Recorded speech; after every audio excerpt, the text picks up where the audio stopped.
privilégio estar com vocês. Durante essa semana, nós iremos falar sobre tudo de mim em resposta a tudo de Deus. Esta foi uma série que nós desenvolvemos lá na igreja do IASP, uma igreja, uma comunidade diferenciada também, com muitos e muitos jovens. Hoje o IASP tem 1.100 alunos internos e a comunidade interna também é muito forte. Eu trabalhei lá durante esse período como pastor na igreja, para a comunidade interna, atuando para os jovens especificamente. E foi um privilégio o período em que passamos lá. Nós fomos aqui adotados, como eu pude dizer, pelos mineiros, e alguém me disse assim: bem-vindo a Minas Gerais, uma cidade que mana leite, mel e queijo. Já pensou? A Bíblia fala que Canaã mana leite e mel. Já ouviu isso? Já ouviu na Bíblia? Já leu na Bíblia que Canaã mana leite e mel? Agora, eu ainda não experimentei o mel de Minas Gerais. Já experimentei o leite, mas aquele de caixinha, o longa-vida lá. E o queijo, eu já experimentei. Falta só o mel. Mas não sabia que era uma terra que manava leite e mel. Queridos, é um privilégio estar com vocês. Eu digo mais uma vez. E nós vamos falar a respeito desse Deus maravilhoso. Convido você a acompanhar comigo. Talvez em alguns momentos eu use outra versão da Bíblia, a Bíblia Viva, a versão Cartas para Hoje, Eugene Peterson, e às vezes em que eu for se referir a outra versão da Bíblia, eu estarei citando daqui da frente. Mas eu convido você a abrir a sua Bíblia e acompanhar comigo o texto que encontra-se em São Mateus, capítulo 19, versículo 16 em diante. Evangelho de São Mateus, capítulo 19, versículo 16 em diante, nós encontramos Jesus se deparando com um jovem que parecia ter muitos bens. No final do capítulo 22, é dito assim que esse jovem tinha muitos bens. Então, era um jovem rico, era um jovem promissor, era um jovem que tinha muitas condições financeiras. Acompanhe comigo o texto de São Mateus, capítulo 19, versículo 16 até o versículo 22, que diz assim: E eis que alguém, aproximando-se, perguntou: Mestre, que farei eu de bom para alcançar a vida eterna? Respondeu-lhe Jesus: Por que me perguntas acerca do que é bom? Bom só existe um. Se queres, porém, entrar na vida, guarda os mandamentos. Ele perguntou mais uma vez o jovem: Quais? Respondeu Jesus: Não matarás, não adulterarás, não furtarás, não dirás falso testemunho, honra ao teu pai e à tua mãe, e amarás ao teu próximo como a ti mesmo. Replicou o jovem: Tudo isso, Senhor, eu já tenho observado. Que me falta ainda? Disse-lhe Jesus: Se queres ser perfeito, vai, vende tudo o que tens, os teus bens, e dá aos pobres, e terás um tesouro no céu. Depois vem e segue-me. Tendo, porém, o jovem ouvido estas palavras, retirou-se triste, diz o relato bíblico, por ser dono de muitas propriedades. Em algumas versões nós encontramos a expressão por ser rico.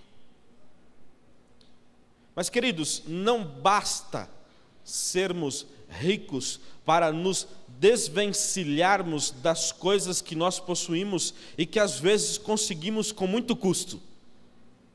Imagine Jesus aproximando-se daquele jovem, e o jovem aproximando-se de Jesus, e ele disse assim: Senhor, o que eu preciso fazer para herdar a vida eterna? Imagine você aproximando-se de Jesus e Jesus dizendo assim: olha, você vai ter que vender isso que foi eu mesmo que te dei. Porque todas as coisas que nós temos, todas as coisas que nós possuímos, todos os nossos bens, a nossa saúde, o fato de estarmos aqui respirando, louvando o nome de Deus, foi porque Ele nos concedeu. Agora imagine Deus mesmo disser assim: eu quero isso. Foi muito difícil para aquele jovem entender estas coisas. Foi muito difícil doar-se. Hoje à noite, o pastor Breno me pediu para falar sobre religião e prática. Eu pedi para ele, para que eu pudesse fazer de forma diferente, pedir licença ao violonista aqui, só para exemplificar o seu espaço. Hoje eu quero fazer diferente, eu quero fazer voz e violão. Sentar aqui, fazer voz e violão e conversar com vocês. Ele falou, tudo bem, dando o ok. Mas eu imagino, se Jesus tivesse me dito assim, olha, você vai ter que vender todos os instrumentos musicais. O seu piano, o seu teclado, o seu violão, e é caro, não violão, é muito caro, a sua guitarra, o seu contrabaixo. Você vai ter que vender todos esses instrumentos musicais, dar aos pobres, e aí sim você será merecedor da vida eterna. Agora não é o meu. Eu já desliguei. E se você quiser eu jogo fora. Será que Deus é mesquinho? Será que Deus está pedindo muito? Ele pediu todas as coisas que o jovem possuía. Será que Ele nos quer pela metade ou Ele nos quer por inteiro? A Bíblia diz no livro de Ageu, capítulo 2, no versículo 8: minha é a prata e meu é o ouro. Queridos, Deus é dono de todas as coisas. Por que Ele pede mais? Por que será que temos que ofertar? Por que será que temos que dizimar? Por que não é o suficiente ofertarmos e dizimarmos e às vezes doarmos algo a mais a Deus, além do nosso tempo, dos nossos talentos, dos nossos tesouros? Por que Deus pede todas essas coisas se Ele é dono de tudo que existe? Deus já é dono de tudo, mas por que será que Ele pede todas as coisas? Porque existe um perigo em nos apegarmos a estas coisas e nos desapegarmos de Deus. E agora eu quero dar o primeiro conselho para você. Tudo o que nós colocarmos em primeiro lugar na nossa vida é pecado, porque estaremos afastando Deus, que deve ocupar o primeiro lugar. Espera aí, pastor, o senhor está dizendo que se eu colocar a minha esposa, o meu filho, a minha mãe, o meu pai, que amanhã eu já comprei o presente e que nós teremos ali um almoço gostoso, na frente, amar mais a estas pessoas do que a Deus, isso é pecado? Veja, a Bíblia diz assim em São Lucas capítulo 12, no versículo 34, na Almeida Revista e Atualizada: porque aonde estiver o vosso tesouro, ali estará também o vosso coração. E não importa, preste atenção aqui, olha para mim, você aí do fundo, preste atenção, não importa se esse tesouro é um tesouro financeiramente palpável, uma conta corrente gorda e rechuchuda lá no banco, ou esse tesouro para você é uma pessoa. Porque Deus pediu para Abraão, o seu filho, porque Abraão estava amando mais ao seu filho do que a Deus. E aí eu pergunto, será que Deus é mesquinho? Será que Deus, Ele não está exagerando? Ele não está pedindo demais? Porque foi Ele que deu os nossos filhos, foi Ele quem nos concedeu a família, foi Ele quem nos deu todas essas coisas, e Ele ainda quer, acima de tudo, ser amado, acima de todas essas coisas. Um Deus que nós não podemos ver, mas podemos sentir, um Deus que nós não conseguimos enxergar, mas podemos presenciá-lo quando nós nos reunimos aqui para adorá-lo. Será que Deus não exagera nesse ponto? Veja, aonde estiver o vosso tesouro, ali também estará o vosso coração. E se o seu tesouro é a sua família, o seu coração está na sua família. Se o seu tesouro é o seu carro, o seu coração estará no seu carro, na sua casa, e nas suas finanças, e nas coisas que nós conseguimos com muito custo mesmo. Eu quero mostrar para vocês, eu vou pedir a Isabela que coloque o vídeo do irmão Mário. Mário é uma pessoa que me impressiona pela capacidade que ele tem de doar-se a Deus. E esse vídeo do Provai e Vede, ele já foi utilizado lá na União Central Brasileira em São Paulo, em muitos congressos assim, e é uma experiência impactante para mim, quando eu vejo o irmão Mário dizendo essas coisas. Vamos deixar que o vídeo fale por si mesmo. Por favor, coloque o vídeo e eu vou assistir daqui lá no monitor. Provai e vede.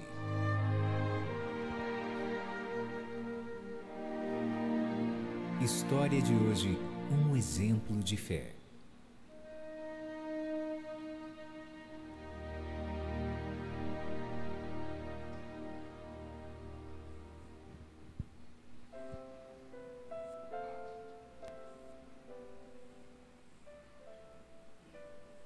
Neste assentamento de sem terras vive Mário, homem simples, humilde e temente a Deus.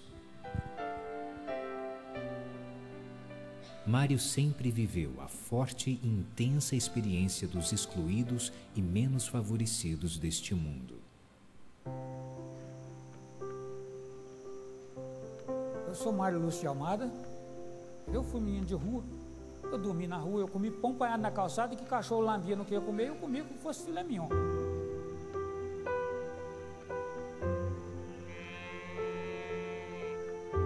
Apesar dos pesares, eu sou feliz.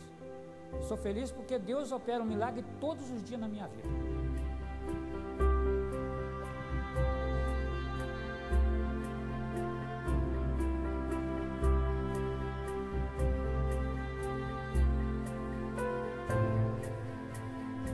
Vim para o acampamento de Sem Terra, aí na Pedra Adulta, na Fazenda Primavera, e fazer o acampamento muito problemático, o acampamento de Sem Terra. Mas eu não imaginava o sacrifício, o sofrimento que é. Muita fome, doenças, que a gente pega muito tipo de doença, porque não tem banheiro.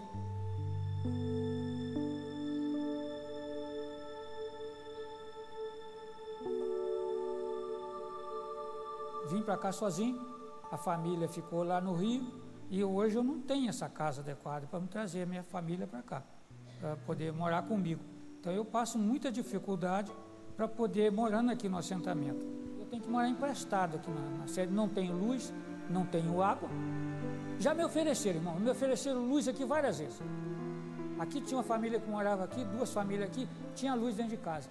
Mas é aquele maldito gato. Falei, meu amigo, isso para mim não serve. Isso não é para a minha vida. Se eu não quero que ninguém me roube, por que eu vou roubar de alguém?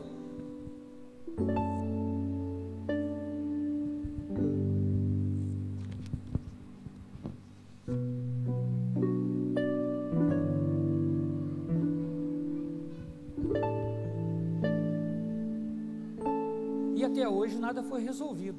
Não dividiu a terra, não temos investimento, não temos nada. Então, por isso eu não posso plantar nada, não posso plantar um pé de couve, porque eu não tenho condições, eu tenho que trabalhar todos os dias para poder sustentar minha família. E quando eu vim para cá, eu não conhecia Jesus. Se eu tivesse conhecido Jesus antes, eu não teria vindo para o assentamento, para o acampamento sem terra, por causa dos problemas que há. Há muito conflito, há muita ameaça de morte, há morte. Então, é uma coisa que se torna às vezes desonesta, porque como se diz assim, a pessoa vai ocupar aquilo que não é dele, que nós ocupamos aquilo que não é nosso. Passou a ser do INCRA depois, mas ficou através da nossa ocupação. Aí, graças a Deus, conhecia Jesus através desse acampamento. O irmão pregava lá o evangelho, então eu vim conhecer, e depois o testemunho da esposa dele me fez eu também ir mais para a igreja.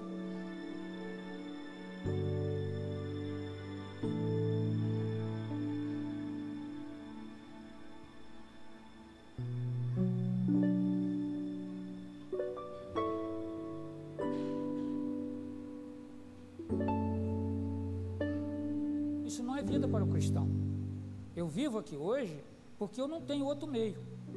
Eu não tenho como sair daqui porque eu não tenho emprego.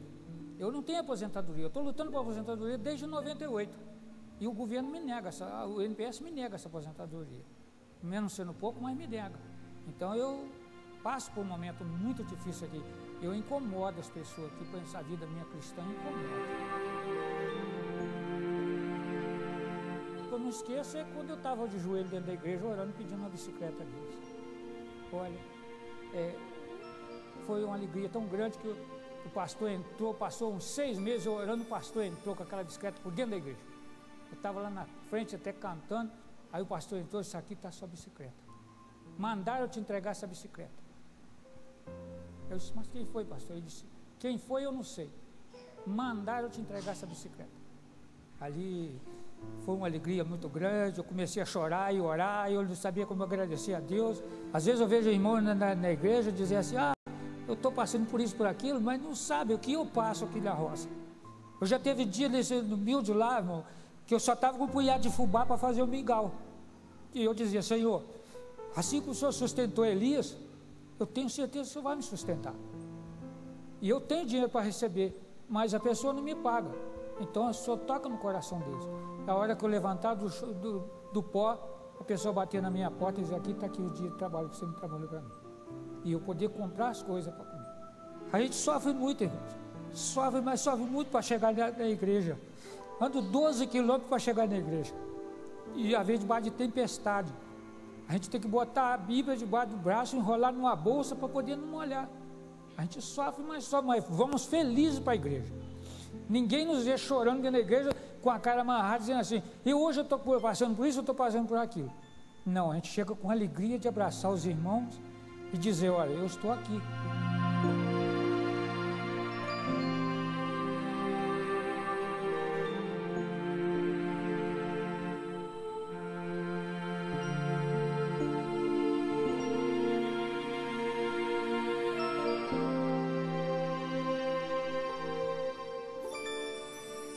Eu tenho que orar, eu tenho que agradecer esse Deus maravilhoso, que Ele opera esse milagre todo dia na minha vida. Você sabe quantas vezes eu vou para o Rio no mês, na minha família? Eu passo às vezes 2 meses, passo 45 dias, passo um mês. Eu levo às vezes R$150 para minha esposa e meu filho. Eles têm que pagar água, luz, fazer compra, comprar gás e pagar outras contas e se vestir. Eu mesmo um pouquinho que ganho a dia para os outros, eu devolvo meu dízimo corretamente, a minha oferta corretamente. O mesmo que eu devolvo de dízimo, eu devolvo de oferta.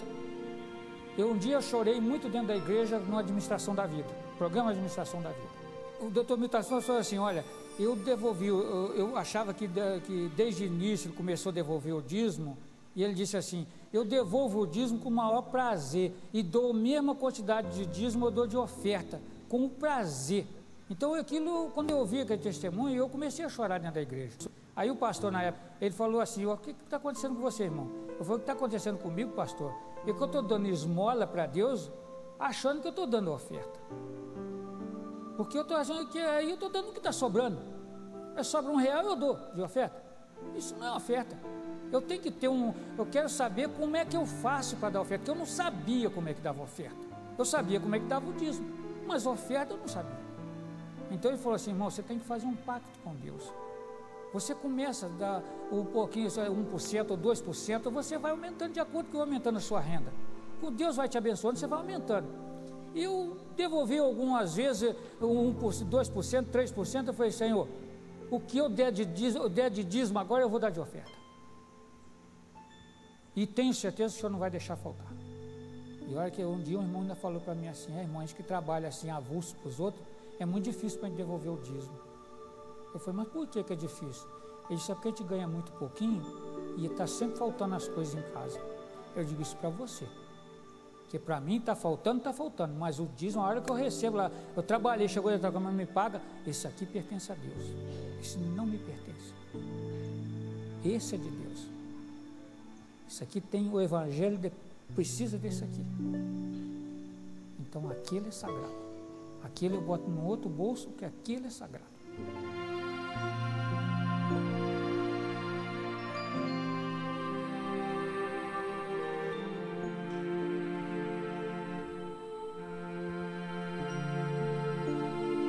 Eu tenho esperança que minha família, principalmente a minha esposa, naquele grande dia eles vão estar junto comigo. Eu tenho essa esperança em Cristo Jesus. que eles vão estar comigo. Caminhando para aquele lar, caminhando, caminhando para aquele lar onde está Jesus, caminhando, caminhando pela mão divina de Jesus. Ok, essa é a experiência do irmão Mário. Uma experiência que mexe comigo, mas que necessariamente não precisa acontecer com você. Você gostaria de dar tudo o que você tem, tudo de mim, em resposta ao que Deus fez tudo por você? Existem 3 questões na vida que é essencial para que um homem entenda. As 3 questões são as seguintes: o que Deus quer de mim? O que Deus quer de você? O que será que Deus anseia que você faça por Ele? Segunda questão: o que eu ganho com isso? Porque o ser humano sempre é lucrativo. Se não houver algum benefício, nós não entramos no negócio. Terceira questão: por que eu devo agir dessa maneira? Por que eu devo agir assim? São questões que todo ser humano passa. Sabe o que Deus quer de você? Deus quer lhe conceder tudo o que você, como ser humano, não poderia conseguir com suas próprias forças. Deus não quer o seu dinheiro, Deus não quer o seu carro, Deus não quer a sua casa, Deus quer o seu coração. E quando você der o seu coração, ali onde está o seu coração, automaticamente todas as outras coisas serão acrescentadas para aqueles que seguem a Deus. A Bíblia diz assim em Efésios capítulo 5, versículo 15 e versículo 17: portanto, sejam cuidadosos no seu modo de proceder, não sejam insensatos, sejam sábios e aproveitem ao máximo cada oportunidade que tiverem para fazer o bem às outras pessoas, porque os dias são maus. Não procedam imprudentemente, mas procurem descobrir e fazer tudo o que o Senhor quer que vocês vos façam. O que Deus quer que vocês vos façam? O bem. Efésios capítulo 5, verso 17: procurem descobrir e fazer tudo o que o Senhor quer que vocês vos façam. Saia daqui com a seguinte questão assim: o que Deus quer de mim? O que Deus anseia de você? O que Deus espera que você faça para Ele? Você gostaria de fazer? Sim, você gostaria de fazer. Se você não fizesse, você não estaria aqui. As 3 perguntas da vida: o que Deus espera de mim? Deus quer a sua vida por completo. Será que Deus é mesquinho? Não.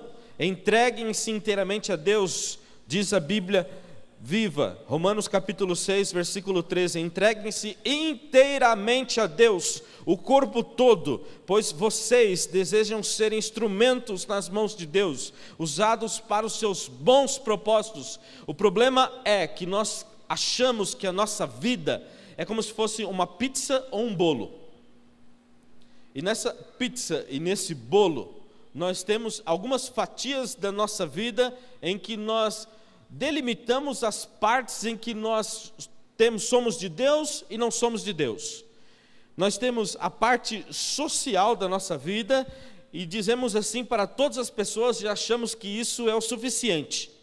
Eu tenho a minha vida social, e a minha vida social consiste em passar um tempo com a minha família, passar um tempo com a minha esposa, me alegrar-se das coisas que eu faço. Eu tenho a minha vida profissional, e eu me empenho em fazer o melhor, e Deus quer isso de você. Eu tenho a minha vida familiar, e eu comungo de modo familiar para estar ao lado das pessoas com quem eu amo, e eu tenho uma fatia desse bolo, que é a minha vida espiritual. Será que é assim que Deus quer? Não é assim que Deus quer. Deus quer toda a fatia da pizza. Deus quer todo o bolo inteiro. E aí você se pergunta junto comigo: Deus é mesquinho? Deuteronômio capítulo 10, versículo 12, na Bíblia Viva, diz assim: que é que o Senhor, o seu Deus, lhe pede, senão que o tema, o Senhor, o seu Deus, e que ande em todos os seus caminhos, que ame e o sirva ao Senhor, ao seu Deus, de todo o seu coração e de toda a sua alma. Um jovem discípulo estava caminhando com o seu mestre numa praia. E quando ele estava caminhando com o seu mestre numa praia, ele disse assim: mestre, de onde vem tanta sabedoria? Como que o Senhor consegue ser tão sábio assim? E diz que aquele jovem filósofo levou o seu discípulo até o fundo da praia, ali na altura onde dava pé, mais ou menos até aqui, e pegou a cabeça daquele jovem discípulo e afundou debaixo d'água e começou a segurar firmemente a cabeça daquele jovem discípulo. E segurou firmemente, e ele começou a fazer pressão para cima, para subir, para que ele tivesse a oportunidade de respirar, mas ele não conseguia, e quanto mais força ele fazia para subir, mais força ele fazia para deixar a cabeça lá embaixo daquele jovem. E aí, com todas as forças que aquele jovem discípulo tinha, ele ergueu-se e respirou profundamente, porque já estava por um bom tempo debaixo d'água. E o seu mestre disse assim: o dia em que você buscar a Deus da forma como você buscou o ar, você o encontrarás. O dia em que você buscar em sabedoria da forma como você buscou o ar, você a encontrarás. O dia em que nós buscarmos a Deus, nós doaremos tudo que temos, tudo que somos, e as oportunidades estão ao nosso alcance. Existe um violino famoso, e aqui os músicos conhecem, chama-se Stradivarius. Stradivarius é conhecido como um dos melhores violinos. Eu conheço as marcas de violão, teclado, contrabaixo e essas outras, o Taylor, Martin, mas de violino é o Stradivarius. É um violino famosíssimo e muito caro. O maior violinista, não violonista, violonista é o que toca violão, mas o violinista de todos os tempos não é André Rieu, aquele que aparece no Faustão ou aquele que toca aquelas músicas. Ele chama-se Joshua Bell. E ele estava tocando um dia desses na Universidade de Washington, ali na capela onde apresentam-se as pessoas. E tocando lá em Washington, as pessoas ficaram admiradas de ver o empenho daquele violonista. Como ele era um homem exímio naquilo em que ele fazia. Como ele era perfeito nos arpejos, nos acordes, no seu dedilhar. E tocando ali assim, continuando tocando, nós podíamos ver o seu rosto transpirando assim, como ele expressava e tocava com a sua alma.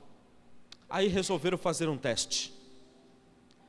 Pegaram o melhor violinista do mundo, Joshua Bell. Colocaram na estação de metrô da capital dos Estados Unidos, Washington.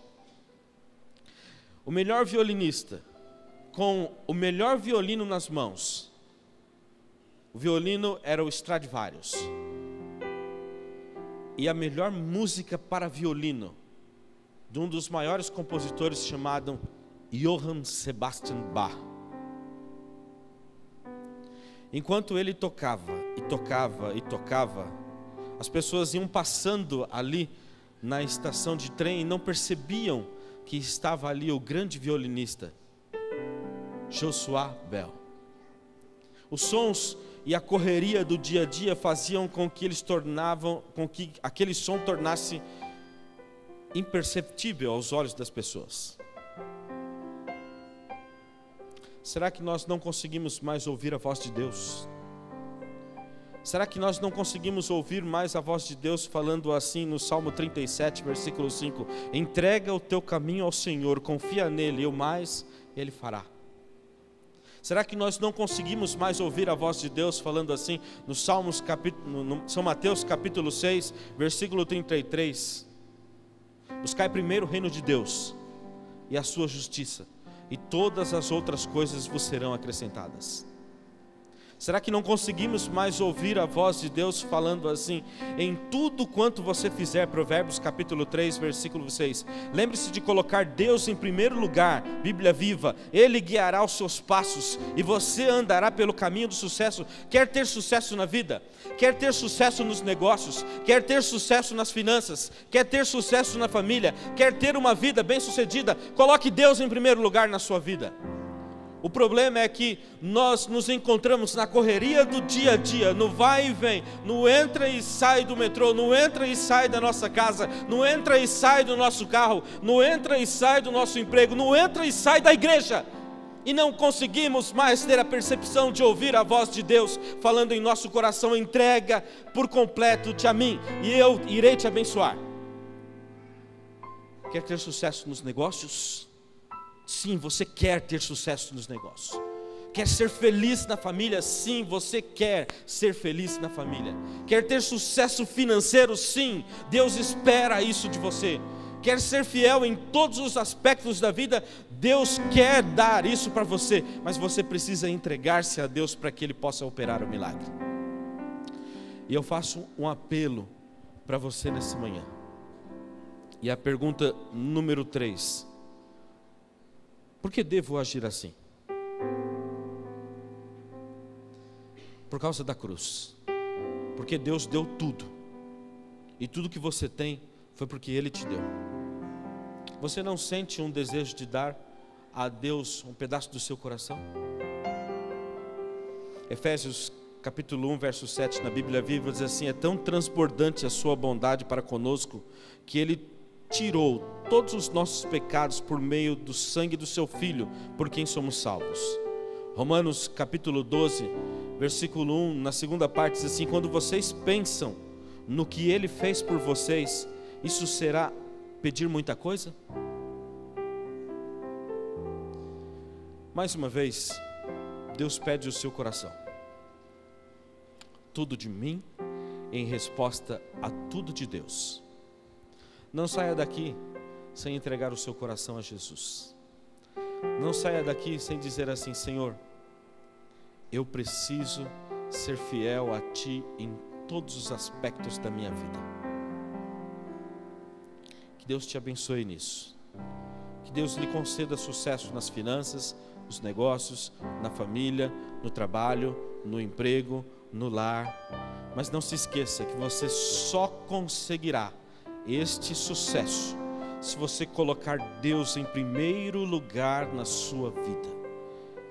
E saia daqui com esse verso: buscai primeiro o reino de Deus e a sua justiça, que é a remissão dos nossos pecados, e todas as outras coisas vos serão acrescentadas. Que Deus lhe conceda a bênção que você veio buscar nessa manhã, em nome de Jesus. Amém, Senhor.